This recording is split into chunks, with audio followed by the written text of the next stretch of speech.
Bismillahirrahmanirrahim. Assalamu alaikum, dear students of 10th class. Hope so all of you are fine and doing well. My name is Ishan Ali. इस video में हम discuss करेंगे practical base assessment paper chemistry का, जो कि आपका होने वाला है। टोटल नंबर हैं 10।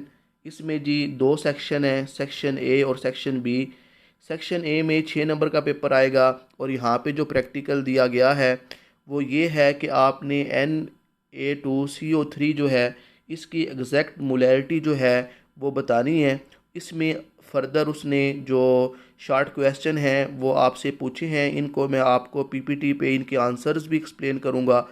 ये सारा पेपर हल करके आपके अंदर एक कॉन्फिडेंस आएगा, सेल्फ बिलीफ डेवलप होगा, ताकि आप जो हैं वो फाइनल एग्ज़ाम में अच्छा परफॉर्म कर पाएँ। और ये जो प्रैक्टिकल है ये आप जानते हैं, टोटल जो फेडरल बोर्ड की तरफ से प्रैक्टिकल आपको दिए गए हैं वहाँ से लिया गया है।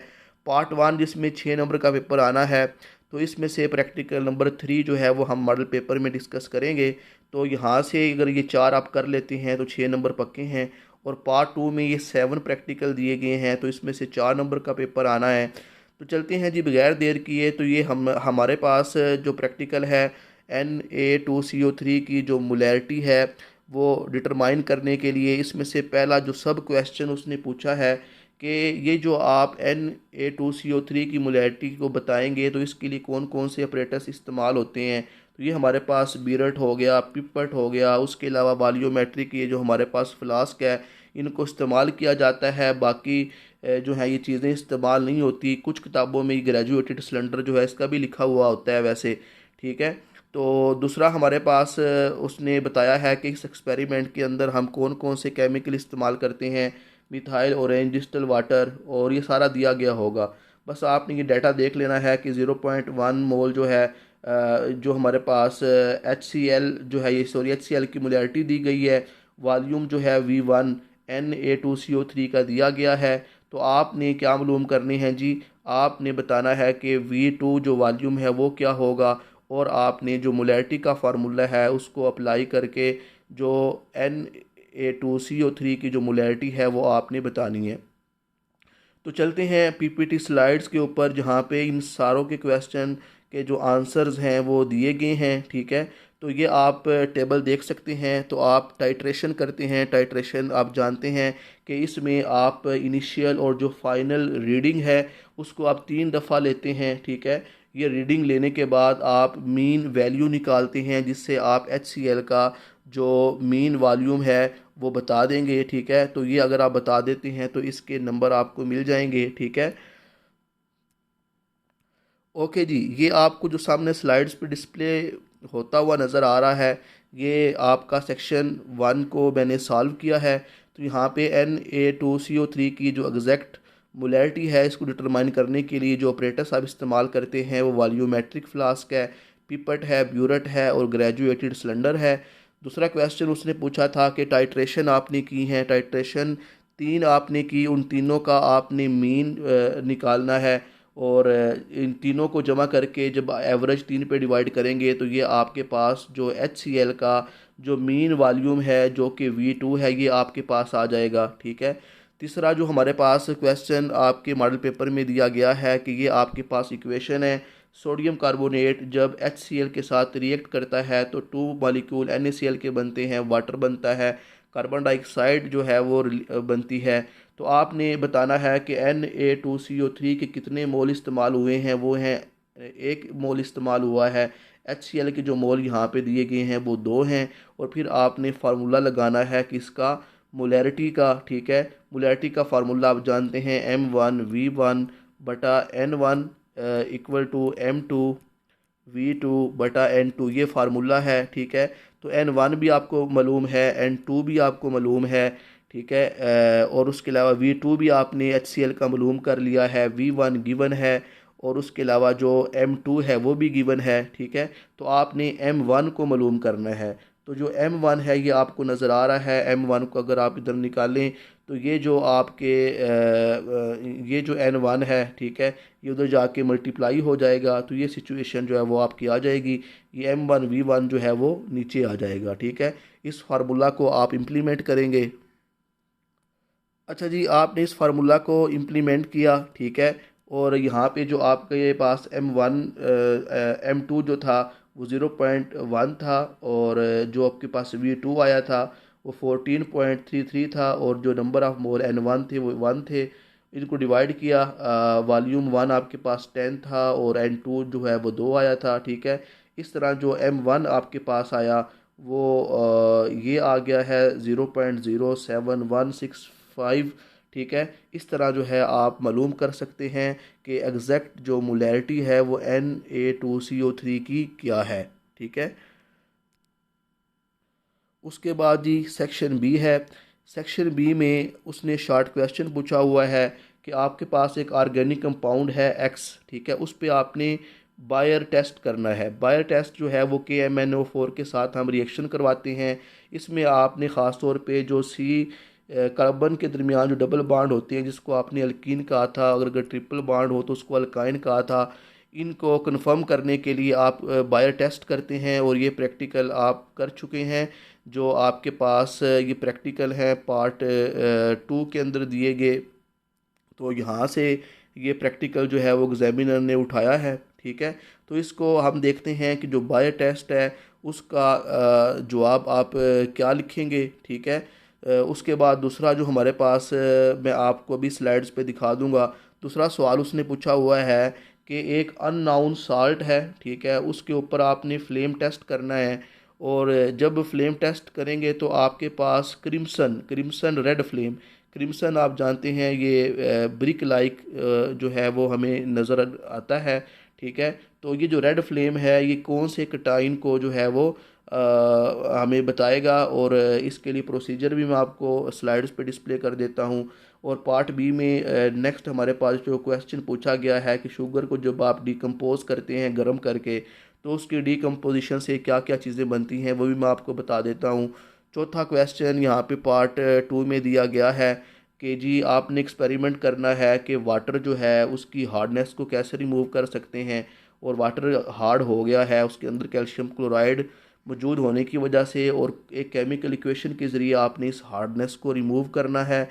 तो सारे ये इसके जो सोल्यूशन है मैं आपको अभी PPT पे इन चारों क्वेश्चन के जवाब दे देता हूँ। ये है जी इनके आंसर, ठीक है। आंसर देने से पहले डियर स्टूडेंट्स चैनल को सब्सक्राइब करें, कमेंट करें, लाइक करें, सब्सक्राइब करें। पहला जो मेरा एक यूट्यूब चैनल था वो कुछ यूट्यूब की पॉलिसी की वजह से वो इनवैलिड हो गया है। पिछले साल भी मैंने ये प्रैक्टिकल अपलोड किए थे, तो ये इंशाल्लाह आने वाले वक्त में भी ये चैनल आपके लिए यूज़फुल रहेगा। तो चलते हैं जी पार्ट 2 में। जो हमने क्वेश्चन नंबर हम जो कर रहे थे कि आपने बताना है कंपाउंड एक्स जो है, ठीक है, इसके ऊपर आपने एक्सपेरिमेंट परफॉर्म करना है बायर टेस्ट, ठीक है। तो जब बायर टेस्ट जो है वो आप करेंगे तो बायर टेस्ट इंडिकेट करता है कि कंपाउंड एक्स क्या है, ये अनसैचुरेटेड है, इसमें या डबल बॉन्ड होंगे या फिर इसमें ट्रिपल बॉन्ड होंगे, ठीक है। जो KMnO4 है ये बायो टेस्ट के अंदर इस्तेमाल होता है, इसको हम पोटाशियम पर मैंगनेट कहते हैं, और ये पर्पल जो इसका रंग होता है। अगर जो हमारे पास डबल और ट्रिपल बॉन्ड रखने वाले जो हमारे पास अल्कीन और अल्काइन हैं, जब वो KMnO4 के साथ रिएक्ट करते हैं तो उन उस सोल्यूशन का जो रंग है वो पर्पल से डीक्लोराइज होके ब्राउन प्रेसिपिटेट बना देता है मैग्नीशियम डाइऑक्साइड के। इस तरह जो बायो टेस्ट है इसको हम परफॉर्म कर लेते हैं, ठीक है। दूसरा जो पार्ट 2 में हमने क्वेश्चन किया वो था जी फ्लेम टेस्ट। फ्लेम टेस्ट करके आपने बताना है कि किस तरह रेड फ्लेम बनता है।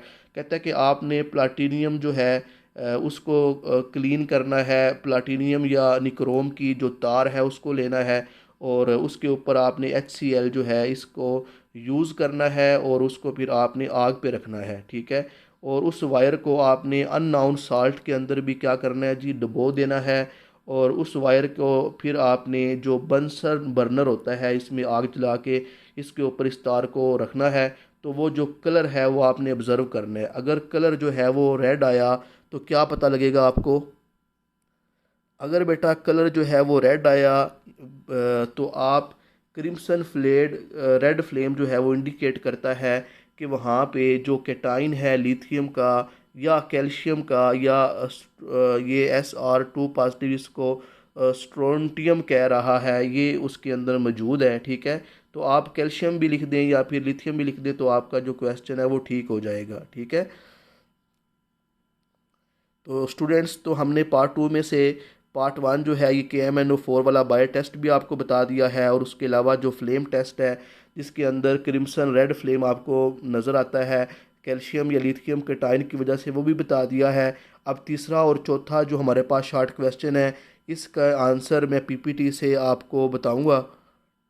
ओके जी, थर्ड जो क्वेश्चन है वो पूछा गया है कि जो शुगर है जब इसको डिकम्पोज किया जाता है, तोड़ा जाता है, तो हमारे पास कार्बन बनती है, वाटर बनता है, और उसके अलावा मुख्तलिफ जो वोलेटाइल कंपाउंड्स हैं वो बनते हैं। जिस तरह C6 है, H12 है। ठीक है, आपको एक एग्जांपल दे रहा हूँ, ये ग्लूकोज है, जब इसको तोड़ा जाएगा, ठीक है, तो क्या बनेगा, ऑक्सीजन की मौजूदगी में जब इसको तोड़ते हैं, इसको रेस्पिरेशन कहते हैं, तो हमारे पास क्या बनेगा, कार्बन डाइऑक्साइड रिलीज़ होगी। ठीक है, वाटर रिलीज़ होगा। ठीक है, तो प्लस जो है वो ATP एनर्जी रिलीज़ होगी। तो जब भी बेटा आप कोई चीज़ खाते हैं, ख़ास तौर पे शुगर, तो उसको आपके मैदे में जाके तोड़ा जाता है। तो जब भी कोई शुगर टूटेगी तो आपके पास कार्बन, वाटर और जो डिफरेंट वोलेटाइल कंपाउंड्स हैं वो आपको मिल जाएंगे। ठीक है, तो इसमें आप शुगर को सबसे पहले मेल्ट किया जाता है। ठीक है, अगर आप डिकम्पोज कर रहे हैं उसको लैब के अंदर, फ़र्ज़ करें उसको गर्म कर रहे हैं, तो वहाँ पे येलो, ब्राउन और फाइनली ब्लैक रंग में नज़र आएगा। और एक उसकी जब जलाएंगे तो आपको एक वहाँ पे जो खुशबू है, क्रैमल अडोर, वो भी आपको वहाँ पे प्रोड्यूस होती हुई दिखाई देगी। ठीक है, लास्ट पे जी उसने क्वेश्चन पूछा है कि वाटर की जो हार्डनेस है उसको रिमूव करना है। वाटर की हार्डनेस को रिमूव करने के लिए आप जानते हैं आप किसका इस्तेमाल करते हैं जी, सोडियम कार्बोनेट का। पानी के अंदर जो हार्डनेस है वो क्यों होती है, कैल्शियम क्लोराइड की वजह से। कैल्शियम क्लोराइड को रिमूव करने के लिए आप सोडियम कार्बोनेट को ऐड करेंगे। सोडियम कार्बोनेट को वाशिंग सोडा भी कहते हैं। कैल्शियम क्लोराइड के अंदर जब सोडियम कार्बोनेट को डाला गया तो क्या होगा, ये जो बेटा Cl है वो इधर आ जाएगा और ये CO3 उस तरफ चला जाएगा। इस तरह बेटा ये क्या बन गया, NaCl बन जाएगा और कैल्शियम कार्बोनेट बन जाएगा। और इस तरह आपको जो सोडियम कार्बोनेट के जो आप के जो प्रेसिपिटेट हैं इनको ऐड करके आप वाटर की हार्डनेस को रिमूव कर सकते हैं। ठीक है, तो ये था जी बेटा आपका प्रैक्टिकल। ठीक है, अगर बाकी जो प्रैक्टिकल आपके पास है, इनके आपने क्वेश्चन लेने हैं तो कमेंट में बताएं, मैं इंशाल्लाह आपको प्रोवाइड कर दूंगा। दे मार 4.5 मेहनत करें। आपका ये जो नंबर हैं ये बहुत इंपॉर्टेंट हैं, इसको सीरियस लें, सिंसियर होके काम करें, इंशाल्लाह सक्सेस आपको वेलकम करेगी। ठीक है, मिलते हैं नेक्स्ट लेक्चर में, दुआओं में याद रखिएगा। अल्लाह आप सबको कामयाब करे। अल्लाह हाफिज़।